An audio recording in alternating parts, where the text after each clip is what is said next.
आपके सामने रखेंगे। सबसे पहली और बड़ी खबर में आपको बताएंगे मोदी सरकार के खिलाफ पूरे देश में एक और नया आंदोलन शुरू हो गया है। खबर ये सामने आ रही है जिस तरीके से ट्रक चालकों को लेकर के और ड्राइवर्स को लेकर मोदी सरकार नया कानून लेकर आई है, इसके खिलाफ पूरे देश में जो है जो एक तरीके से ड्राइवर लोग हैं उन्होंने मोदी सरकार के खिलाफ मोर्चा खोल दिया है, जिसके चलते भारी डीजल पेट्रोल की कमी पूरे देश में देखने को मिल रही है। इसकी पूरी जानकारी आगे आपको देंगे, वीडियो फुटेज तस्वीरें आपको दिखाएंगे। साथ ही साथ अगली बड़ी खबर दोस्तों आ रही है महाराष्ट्र से, जहां पर अब 3 करोड़ मराठा लोगों ने महाराष्ट्र की बीजेपी शिंदे सरकार के खिलाफ मोर्चा खोल दिया है और एक बार फिर मनोज जारंगे ने जो है सरकार के खिलाफ आंदोलन की धमकी दी है। आगे इसकी भी जानकारी आपको देंगे। साथ ही साथ अगली बड़ी खबर में आपको बताएंगे दोस्तों कि बिहार के नवादा से बड़ी खबर आ रही है, जहां पर कुछ जो है भक्तों ने मिलकर किस तरीके से 2 मुस्लिम युवकों के साथ बेहुरमती की है,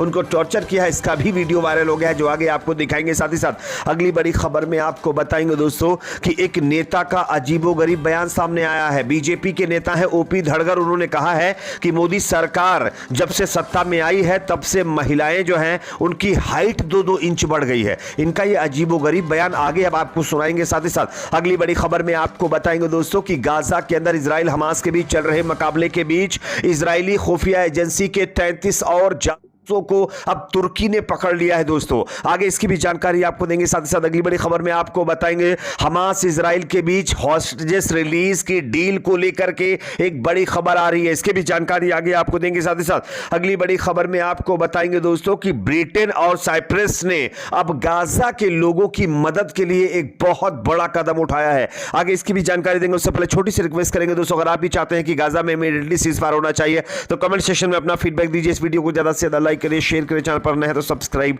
जरूर कर लीजिए। बात करेंगे पहली और बड़ी खबर की। जैसा कि आप जानते हैं मोदी सरकार के खिलाफ ट्रक चालकों ने पूरे देश में चक्का जाम कर रखा है। जिस तरीके से मोदी सरकार ने कृषि कानून के बाद ये जो है ड्राइवरों के लिए एक और नया कानून लेकर के आई है, इसके खिलाफ पूरे देश में जो है ट्रक चालक जो है बताया जा रहा है कि मोदी सरकार के खिलाफ प्रदर्शन और आंदोलन शुरू कर चुके हैं, जिसके चलते कई राज्यों के अंदर पेट्रोल डीजल की भारी कमी हो गई है और 2 पहिया चालकों को 2 लीटर तक तेल खरीदने की लिमिट लगा दी गई है। 4 पहिया चालकों के लिए यह सीमा 5 लीटर तक बताई जा रही है। यानी देश में पेट्रोल डीजल की कमी जो है शुरू हो गई है, जिससे आपातकाल जैसे हालात बन गए हैं। वैसे मोदी सरकार जिस तरीके से ड्राइवरों को लेकर के ट्रक चालकों को लेकर के ये नया कानून लेकर के आई है, उसको लेकर के पूरे देश में मोदी सरकार को तमाम तरह की जो है आलोचनाएं भी झेलनी पड़ रही हैं। बात करेंगे अगली खबर की जो कि यहां पर सामने आ रही है दोस्तों महाराष्ट्र से, जहां पर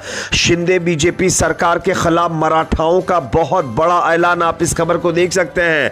20 जनवरी से मुंबई को घेरेंगे 3 करोड़ मराठा। मनोज जारंगे ने इसको लेकर के चेतावनी जारी की है और बताया जा रहा है कि जिस तरीके से इससे पहले भी मराठा आंदोलन ने पूरे देश को चौंका दिया था और सरकार को घुटने पर ला दिया था, इसी तरीके से अब कुछ और मांगों को लेकर के 20 जनवरी से मुंबई में 3 करोड़ मराठा जो है सड़कों पर निकलेंगे बीजेपी और शिंदे सरकार के खिलाफ। देखना यह होगा कि इस मामले को कैसे शिंदे बीजेपी सरकार टैकल करती है। अगली खबर की बात करेंगे जो कि सामने आ रही है बिहार के नवादा से, जहां पर बहादुरपुर गांव में हिंदुओं ने मस्जिद के इमाम को रास्ते में पकड़ लिया, बाइक से उतारकर उसको प्रताड़ित किया, उसको अपमानित किया। अब सवाल यह खड़ा होता है कि बिहार जैसे राज्य का अगर यह हाल है तो सोचिए कि दूसरे राज्यों का क्या होगा। वैसे इसका वीडियो भी मैं आपको स्क्रीन पर दिखा रहा हूं, आप वीडियो देख सकते हैं। कुछ चीजों को मैंने ब्लर कर दिया है, जो चीजें नहीं दिखाई जा सकती हैं, लेकिन ये जो कुछ भी आप देख रहे हैं ये दर्शाता है कि जो देश में अलग अलग सभाओं को लगा करके लोगों में हिंदू मुसलमान को लेकर के एक तरीके से नफरत भरी जा रही है, उसका यह असर देखने को मिल रहा है। अगली खबर की बात करेंगे जो कि सामने आ रही है दोस्तों, मोदी सरकार में महिलाओं की 2-2 इंच हाइट बढ़ गई है। यह बयान बीजेपी के एक नेता की तरफ से सामने आया है। मैं आपको स्क्रीन पर खबर दिखा रहा हूं, आप देख सकते हैं। ओपी धनखड़ जो बीजेपी के एक नेता हैं, उन्होंने कहा है कि मोदी सरकार में लंबी हुई है महिलाओं की हाइट, मेरी बहनों की हाइट 2-2 इंच बढ़ गई। यानी मोदी सरकार के सत्ता में आने के बाद महिलाओं की जो है लंबाई बढ़ रही है, दावा बीजेपी के नेता की तरफ से किया गया है। अब आप बीजेपी के इस नेता के दावे पर क्या राय रखना चाहते हैं, कमेंट सेक्शन में जरूर बताइए। अगली खबर की बात करेंगे जो कि सामने आ रही है। इजराइल हमास के बीच गाजा पट्टी में चल रहे मुकाबले के बीच अब तुर्की खुल करके इजराइल के खिलाफ एक्शन लेना शुरू कर चुका है।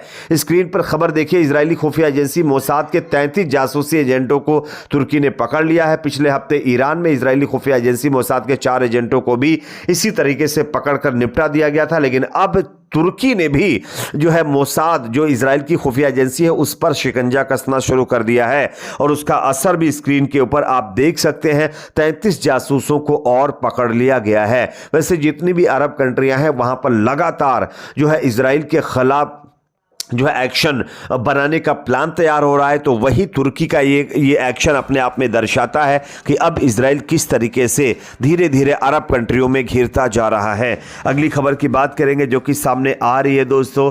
हमास और इजराइल के बीच हॉस्टेज रिलीज की डील अब होने के चांसेस बहुत कम बचे हैं। जैसा कि आप जानते हैं हमास ने यह साफ कह दिया है कि अगर इजराइल गाजा के अंदर परमानेंट सीजफायर नहीं करता है तो इजराइल के साथ हॉस्टेजेस रिलीज करने की कोई डील नहीं होगी।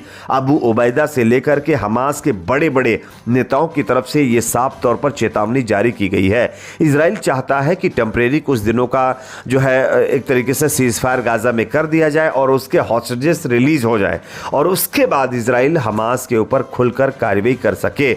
लेकिन दोस्तों यहां पर आप देख सकते हैं हमास और इजराइल के बीच जो डील को लेकर के जानकारी दी जा रही थी उसमें यह स्पष्टता नजर आ रही है कि अब आने वाले दिनों में जो मुकाबला इजराइल और हमास के बीच गाजा पट्टी में चल रहा है वो कुछ और दिन चलेगा। हालांकि इजराइल के जो रक्षा मंत्री उन्होंने तो यह साफ कह दिया है कि अभी भी गाजा के अंदर इजराइल जो है उस तरीके की कामयाबी हासिल नहीं कर पाया है जिस तरीके से करना चाहिए था, लेकिन हमें उम्मीद है कि हमास को हम जिस मोटिव के साथ खत्म करने का प्लान बना चुके हैं उसी के हिसाब से आगे हमको सफलता मिलेगी। लेकिन हमास किस तरीके से इजराइल के ऊपर मुसल्लत हो रहा है ये आप सब देख रहे होंगे। अगली खबर की बात करेंगे दोस्तों जो कि सामने आ रही है। ब्रिटेन और साइप्रस ने अब गाजा की मदद के लिए एक बड़ा ऐलान किया है। आपको मैं खबर दिखा रहा हूं, देख सकते हैं। खबर यह है कि ब्रिटेन और साइप्रस ने 87 टन जो ह्यूमैनिटेरियन एड है वो गाजा इजिप्ट के जरिए भेजी है। इन दो कंट्रियों की तरफ से एक बहुत बड़ी मदद ये जो है गाजा के लोगों के लिए भेजी गई है, जिसमें बताया जा रहा है कि मेडिकल सप्लाई की बहुत सारी चीज़ें हैं और साथ ही साथ इसमें खाने पीने की भी चीज़ें हैं और जो ज़रूरत की चीज़ें हैं उनको जो है एक तरीके से ब्रिटेन और साइप्रस की तरफ से गाजा में भेजा गया है। अब ये 87 टन की मदद गाजा के लोगों के लिए कितनी हेल्पफुल होगी ये आने वाले दिनों में देखा जा सकता है। इस पर आपकी क्या राय कमेंट सेक्शन में ज़रूर बताएं। वीडियो को लाइक शेयर, चैनल को सब्सक्राइब ज़रूर करें।